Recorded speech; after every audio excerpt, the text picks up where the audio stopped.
You're watching Global Trade This Week with Pete Mento and Doug Draper. Hello, everyone, and welcome to Global Trade This Week, brought to you by our friends at Cap Logistics. I'm Pete Mento, and luckily, we don't have to have Keenan on this week. We're both here. With me is my co-host and the other side of my brain, Doug Draper. Doug, how you doing, buddy? Good. I'm good. We are bi-coastal literally this week. I'm in the great city of Fresno, California, enjoying the 88-degree weather. How come we always talk about the weather? It's We're old. We're old.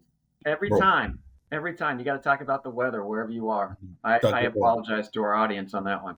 We're old. And you got to California. I mean, I imagine Colorado's still probably pretty chilly and snowy, right?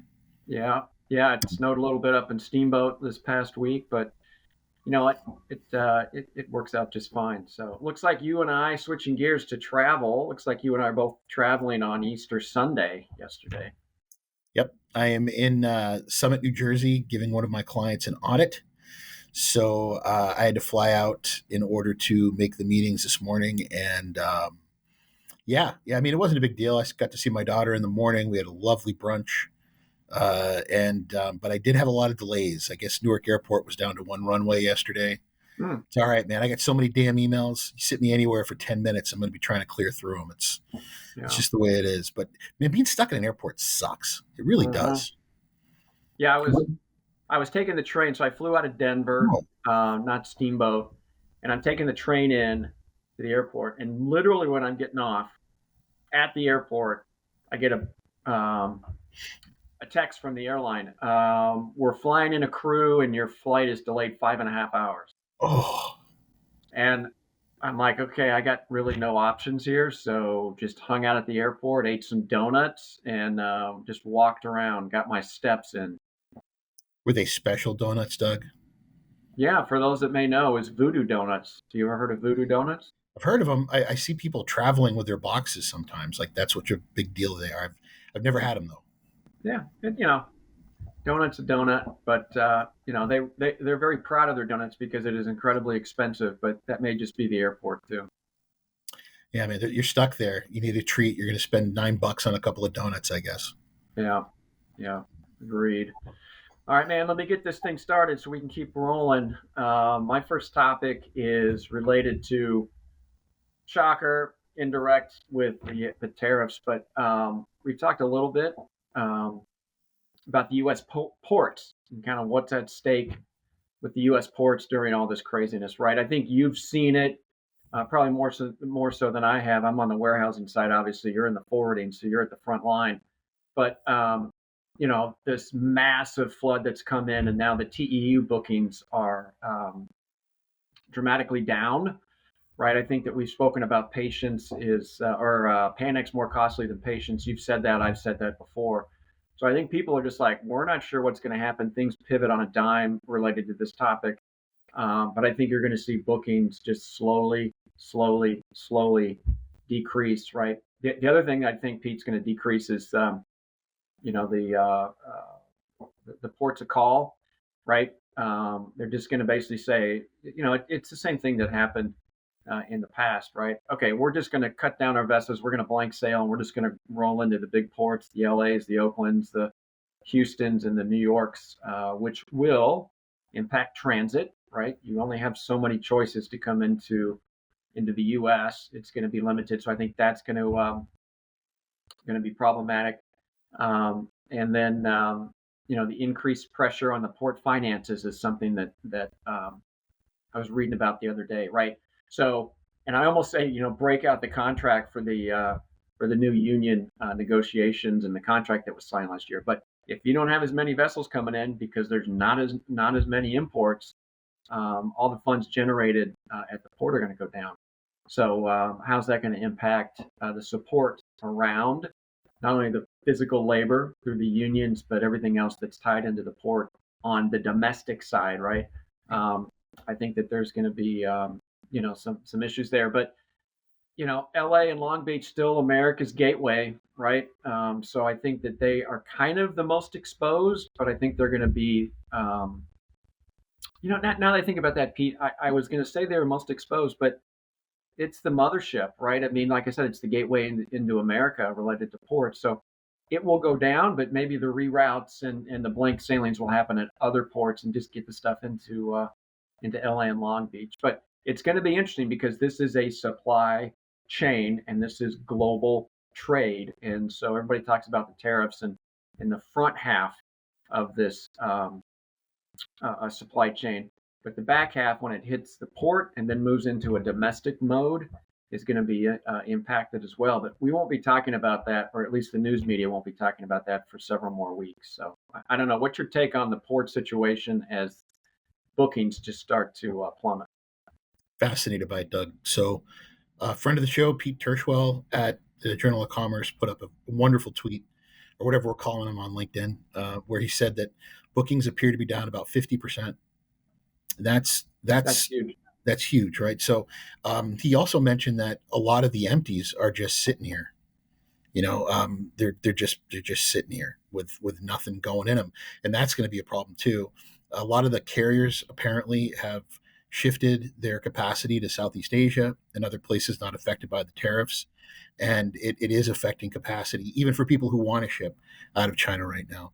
And what I find fascinating, Doug, is if you think about it, right, all that capacity sitting, all those orders are still in China. Mm-hmm. So, people might have canceled orders or they might have postponed shipping them, but it's all still sitting in China. And eventually there'll be a pause on the tariffs. Just eventually. It's bound to happen, that China and the US will find some kind of common ground. And one would expect that President Trump would put a pause on the 125% reciprocal. And when that happens, I think people are going to just gobble up all the capacity they can get their hands on. They're going to go nuts and say, okay, well, let's get this stuff, get it on a ship, and get it here before he changes his mind. And then you have peak and everything else with it. It feels like another COVID, buddy. Like it feels like you're going to have fewer ships and a demand for capacity, and the prices are going to go wacko. And the carriers aren't stupid. I imagine that there was some calculus that went into this. It's somewhat, some tension here, because they're going to find a way to make their money back. So I wouldn't be surprised if rates went absolutely bananas after we had some kind of a pause. And then the stuff you were just talking about happens again. Port congestion, the drayage problems, spaces in warehouses, right? It's going to back up. So how many times do I have to say it, right? We learned 0 lessons from COVID. 0, right? It's just going to happen all over again. And we're going to be sitting here with our fingers up our noses like, how'd this happen? We know how it happened. It happened the same way last time. We just haven't done anything to fix it. Yeah. The repositioning, I think, is going to be bigger. You make a good point of that, right? You're not moving the containers because there's no revenue to be generated at this time. So you're going to have an imbalance. Yep. And it's like, hey, it's going to take us a little bit of time to get containers from this part of the world to that part of the world. And I think that's going to exasperate things for sure. Crazy times, man. Yeah. Yeah. All right. What do you got? Okay. So Customs has stepped on the pedal with regards to enforcement. They're not dumb. Okay. They're not stupid. So they know that tariffs like this are going to get people to probably do dumb things.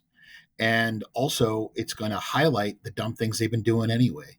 So the inspections, like the physical inspections, bud, of stuff coming from Canada and Mexico are through the roof. And they're doing that because much of this stuff isn't supposed to be tariff because it qualifies for the free trade agreement. Well, what we're learning is Canadian and Mexican suppliers are just sort of re-exporting stuff they imported from Canada. And either because of ignorance or on purpose, they're claiming that it qualifies for USMCA when it doesn't. So it's supposed to be getting hit with these Chinese tariffs. So what does Customs do? They have excellent targeting systems. You start catching everything. And the other thing that's happening are, they're called CBP 28s, Customs and Border Protection Form 28s. After you import something, Customs will send you a little note that says, hey, here's the stats that you use for this import. We have a couple of questions. Those are getting just whipped out. Like they're all over the place, right? All these CBP 28s.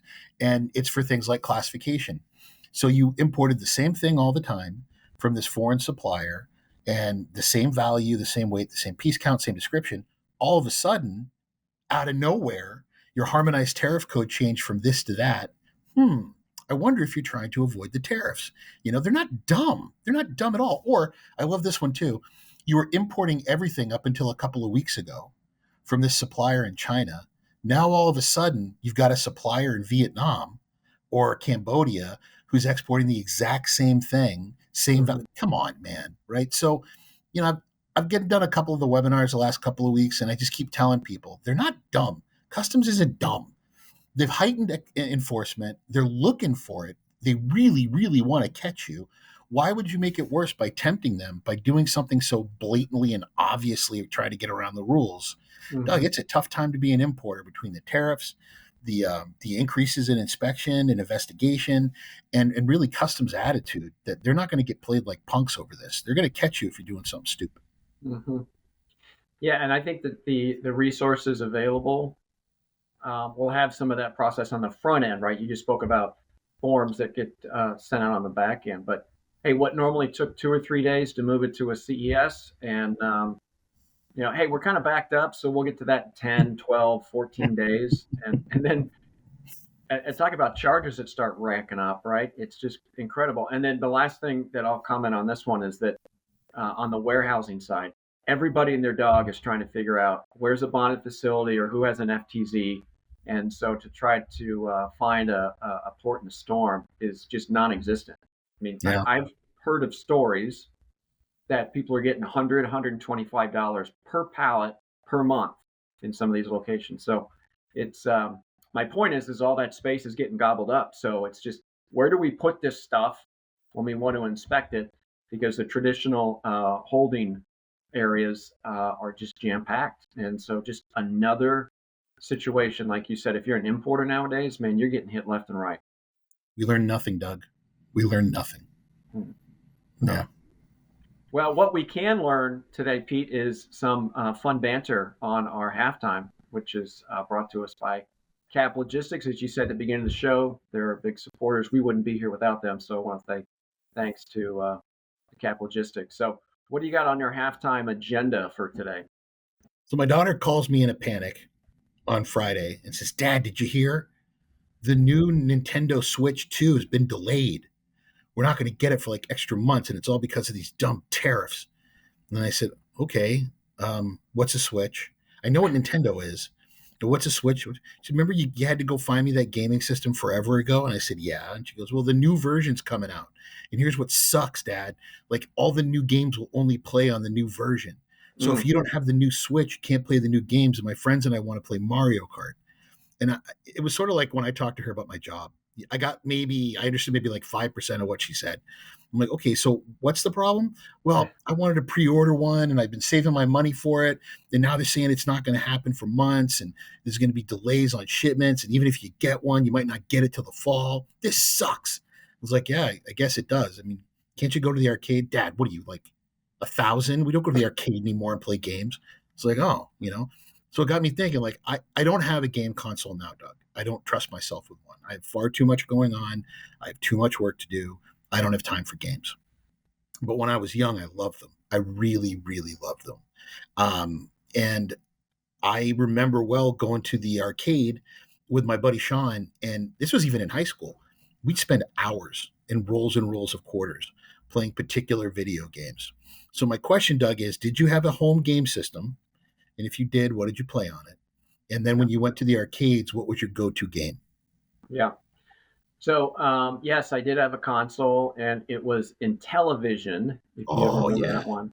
I, and television I, football was awesome. yeah, and I don't know, it felt to me like it was the poor man's version of Atari, right? It's like, here you go, and had this little, I don't even know, Yep. you just moved it with your finger. It wasn't a joystick. I mean, I had loads of fun. It doesn't matter what it was. You had a gaming console, and you were off and running. So, in television, which is a little nichey, um, but when you were talking about the arcade, there was a Godfather's Pizza, maybe a couple blocks from me in Wichita, Kansas, and they had the sit down Miss Pac Man machine where you would sit down across from each other, and it was like a table, and we would come in there and just drop quarters like a pool table, and you'd make your mark, and then we'd be eating pizza, and you'd come over and your hands are all greasy from pizza, and a Coke would spill on it, and it was total chaos, but it was amazing fun.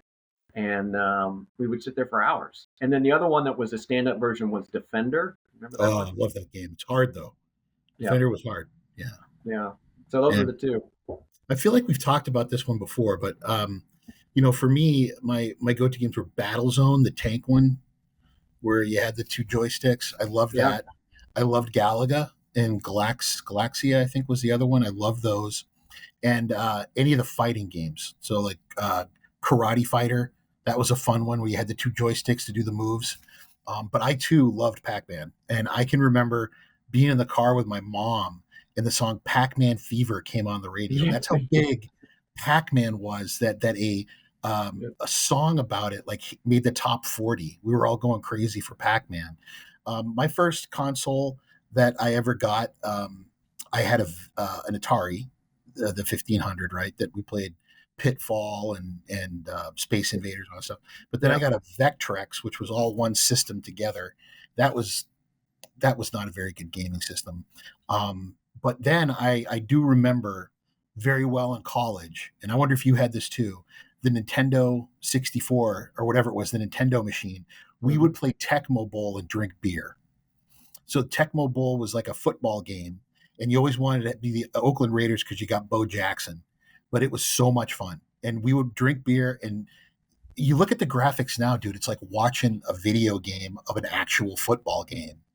And we would just play Tecmo Bowl constantly. It was so much fun. Not a lot to do in Castine, Maine, buddy. Were you guys playing Tecmo Bowl?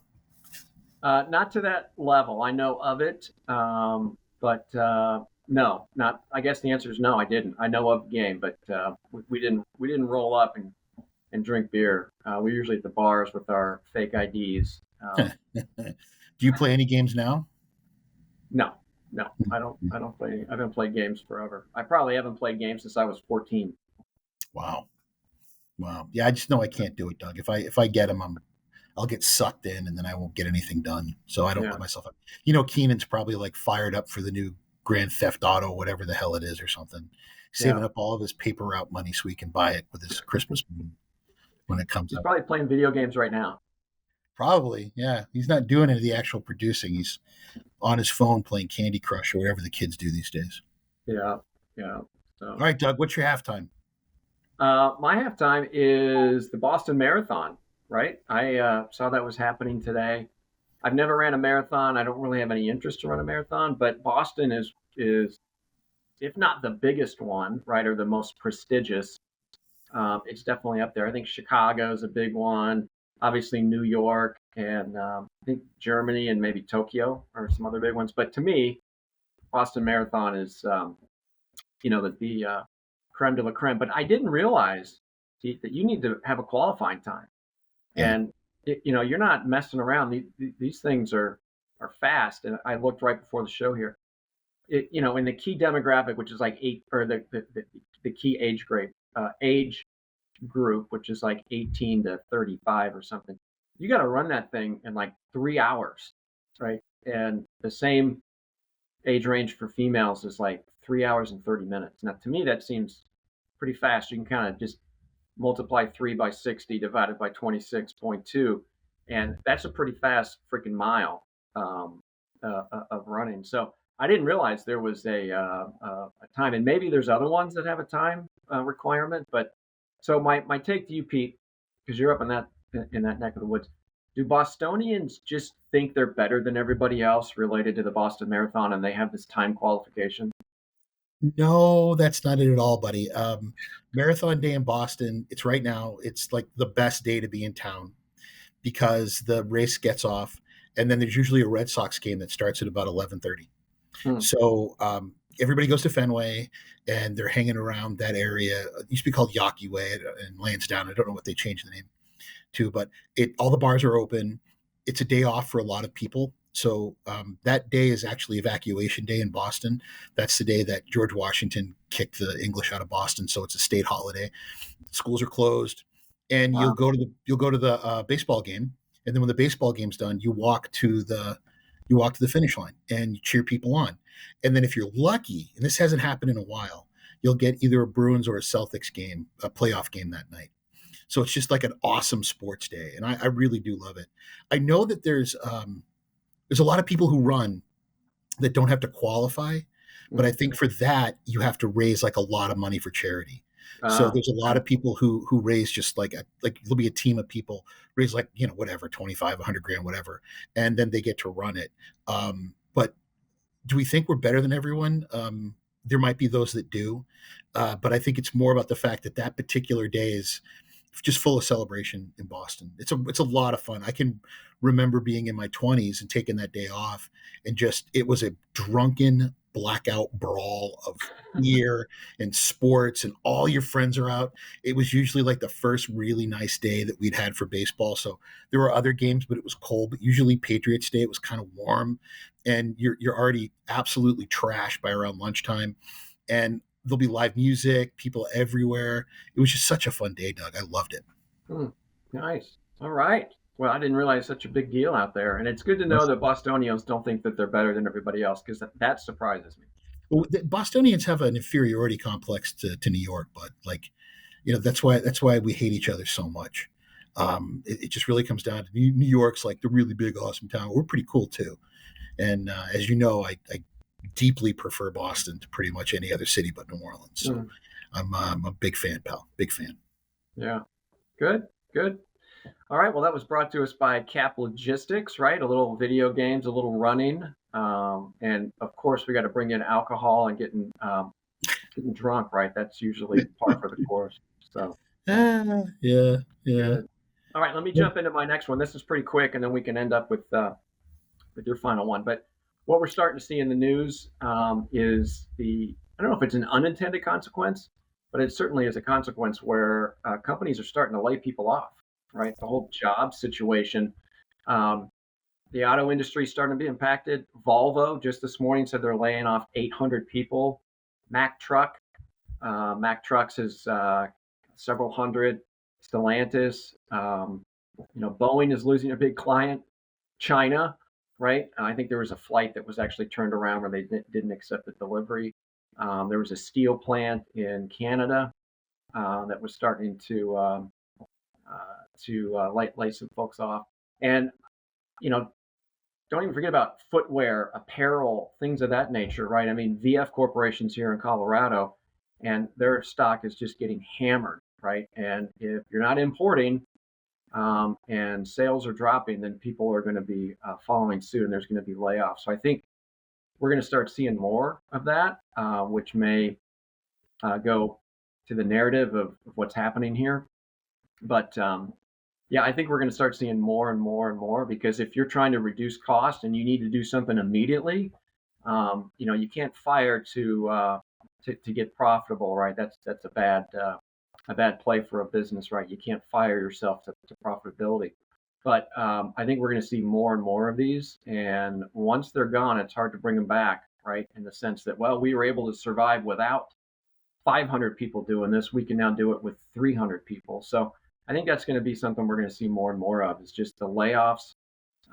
It is just collateral damage for what's happening. We've said this a million times, Doug. Supply chains are complex and they're very well thought out, particularly for the kind of companies Mhm. you've just talked about, automotive and aerospace. They think in, multi-year plans. And when you have a disruption like this and you can't get a hold of the things that you need in order to make the products that you've already got slated to go to market, it could be a year from now. It causes an immediate ripple effect that ultimately ends up with, financial calamity for individuals with these jobs. And it's Mm. incredibly sad, Doug. Like you know, I personally have a hard time these days. I don't want to talk about tariffs when I'm not working. So if I'm at a bar or I'm at a restaurant or I'm at a party or whatever, and people are like, "Oh, it's Pete. Hey, can we talk about these tariffs?" And I don't want to talk to people because they usually have a deeply politically motivated attitude about whether they're right or wrong, rather than understanding the underlying economic issues and the human side of this. The number of people who are like, "Yeah, stick it to China," and there's a real personal human cost to these decisions, and even if it is short term, it still matters to somebody who's not getting their paycheck, not making the rent. And it's a Mhm. sad situation to be in. And then for the shareholders of these companies, you forget most of us have our retirement wrapped up in 401ks that are associated with a lot of blue chip stocks that have been suffering. I don't care who you are, right? This trade war ultimately it will be resolved. Ultimately, all the parties will probably get more out of it. But in the meantime, it is hurting individuals, Doug, and it's hurting them bad. Yeah. Yeah. And the small businesses that are just shutting down, those are the ones you don't hear about. But I mean, I would assume there's thousands that either it's a side hustle or they decided to go with their passion and a leap of faith to go and start a business on their own that are getting just destroyed. So those are the ones that, like you said, the stories and the individual impact. We don't hear about those, but they are many, many, many of them out there. Agreed. Yeah. Agreed. Okay, bring us home, my friend. So DHL over the weekend made an announcement that they're not going to be doing international packages over $800.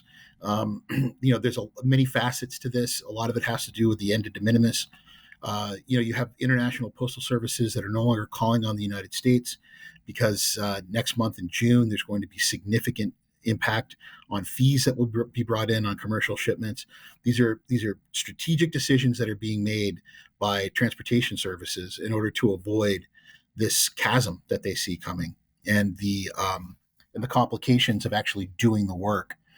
If you're importing e-commerce right now, you're probably doing it in an ocean container, maybe in an aircraft, and you're going to have tens of thousands of lines for one shipment, and that's incredibly expensive to process and to pay for. It's also very difficult and hard to do. And companies like DHL that are shifting over to this model in order to avoid de minimis and doing real entries, it's hard to get people spun up and ready to do it, particularly when you have a very stated, solid process. And this is so far outside the process. I tell everyone, if you see a customs house broker, give them a hug. If you come to like the office of your freight forwarder, your broker, just like, hey man, I know you're going through it. And I know our clients are going through it too. And I try to be a very sympathetic ear to them. But, if I'm in an office or if I'm talking to one of our operating people, I'm like, I know how hard this is for you right now. I'm really sorry. So imagine you're one of these big monolithic couriers who's not used to doing that kind of work. And now all of a sudden you've got to manage this. It's got to be a nightmare, Doug. So I can understand how the decision came. But the next thing is, are other couriers going to follow suit? Are FedEx and UPS going to do the same thing? And what's that going to mean for that hole in the marketplace? Someone's going to have to innovate a way to deal with it. Mm-hmm. Yeah. Yeah. The juice isn't worth the squeeze anymore, right? I mean, like you said, we spoke about the resources and Customs Border Protection that's, going through things with a fine tooth comb. Same type of thing. I don't blame DHL at all, right? Like you said, literally thousands of lines that would be coming in an ocean container. I'd do the same thing, right? It's just not worth it anymore. And focus your efforts and your resources in a more profitable aspect of your business, because who knows what's going to happen 2 weeks from now, 2 months from now. And then you say, okay, we're back in business with this aspect of our supply chain, and you go from there. But it'll be interesting. The de minimis situation that's going to pop up is going to be really, really interesting. Agreed, buddy. Yeah, cool. All right, Doug, bring us home. All right. Well, that ends our show. We appreciate it. We're consistently under 30 minutes nowadays, Pete. So hopefully that's beneficial to our listeners. But regardless of our time, we try to bring you the best insight for global trade, because if it's happening, and there's a lot of it happening nowadays, if it's happening across the world and trade is related to it, we're going to be talking about it every single week. And Pete, there's nobody better I'd love to be talking about is you. I appreciate you and your time, because you're kind of in that customs brokerage thing. So I'm extending my gratitude to you, my friend, because you talk about this 24/7. So thanks for being part of the show. I really appreciate it. Oh, Doug, I wouldn't want to be anywhere else, bud. I mean, where else can I give, Keenan crap than on this live airways every week and hanging out and talking with you? You do something for 30 something years, you get pretty good at it. So I've just seen a lot. Don't know if I know a lot, but thank you, Doug. Yeah, agreed. All right. Well, thanks everybody for joining us today, and we will catch you next week on another edition of Global Trade This Week. Take care. Everybody.